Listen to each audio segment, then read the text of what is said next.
এই ঘটনা আমার মায়ের কাছ থেকে শোনা। তিনি যখন ছোট ছিলেন, ওই সময়টাতে গ্রামাঞ্চলের দিকে মানুষের প্রধান পেশা ছিল পুরোপুরি কৃষি নির্ভর। এখন যেমন ব্যবসার প্রচলন ব্যাপকভাবে ঘটেছে, তখন কিন্তু সেরকম ছিল না। সে সময় রাতের বেলা প্রায়শই ধান ক্ষেত থেকে ধান চুরি যাবার কথা শোনা যেত। এ কারণে গ্রামের লোকজনেরা মিলে ঠিক করে যে তারা কাউকে পাহারাদার হিসেবে নিয়োগ দেবে এবং মাস শেষে সবাই মিলে চাঁদা তুলে সেই পাহারাদারের বেতন পরিশোধ করবে। যেই কথা সেই কাজ, একজনকে নিয়োগ দেওয়া হলো। সে ছিল যুবক এবং গরিব ঘরের সন্তান, তাই রাতের বেলা পাহারাদারের চাকরিটা করতে রাজি হয়ে গিয়েছিল। সে যখন পাহারায় আসতো তখন দৌড়ে দৌড়ে পুরো ধান ক্ষেত একবার চক্কর দিত আর জোরে জোরে হাঁক পাড়ত, সাবধান, হুঁশিয়ার বলে।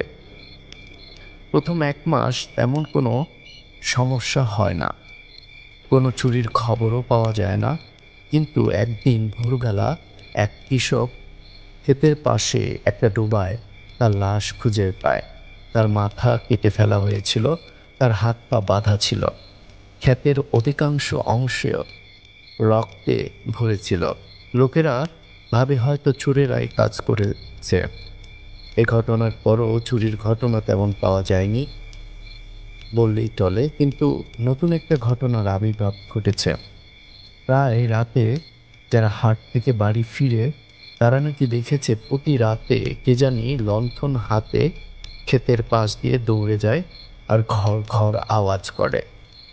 এবং প্রতিদিন সকালে ক্ষেতের ওই নির্দিষ্ট জায়গায় যেখানে ওই পাহারাদারের লাশ আর রক্ত পাওয়া গিয়েছে, সেখানে তাজা রক্ত পড়ে থাকতে দেখা যায়। প্রতিদিনই এরকম ঘটনা ঘটে। তাই কিছু লোক মিলে ঠিক করে এবার তারা রাতের বেলায় ক্ষেতের মাঝে লুকিয়ে দেখবে ঘটনাটা আসলে কি। এক রাতে তারা তাই করে। রাত যখন ঠিক 3টে, তখন ঘটে ঘটনাটা। দূর থেকে তারা দেখতে পায় লাঠি আর লণ্ঠন হাতে সাদা পোশাকের কে জানি এদিকে দৌড়ে আসছে, আর দূর থেকে তার ঘর ঘর আওয়াজটা পাওয়া যাচ্ছে। কিছুটা কাছে আসতেই তারা ভয়ে শিউরে ওঠে। এটা ওই পাহারাদার যে মারা গেছে, ঘাড়ে মাথা নেই তার, ওইখান থেকে আওয়াজটা আসছে।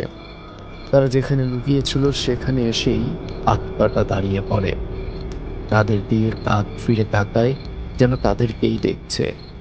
আরও একবার ঘর ঘর আওয়াজ করে দৌড়ে চলে যায়। এই ঘটনা দেখে তারা সবাই জ্ঞান হারিয়ে ফেলে। এই ঘটনা বেশ অনেক দিন ধরে চলে। এখনো মাঝে মাঝে নাকি দূর থেকে সাদা পোশাকের কাউকে দৌড়াতে দেখা যায়।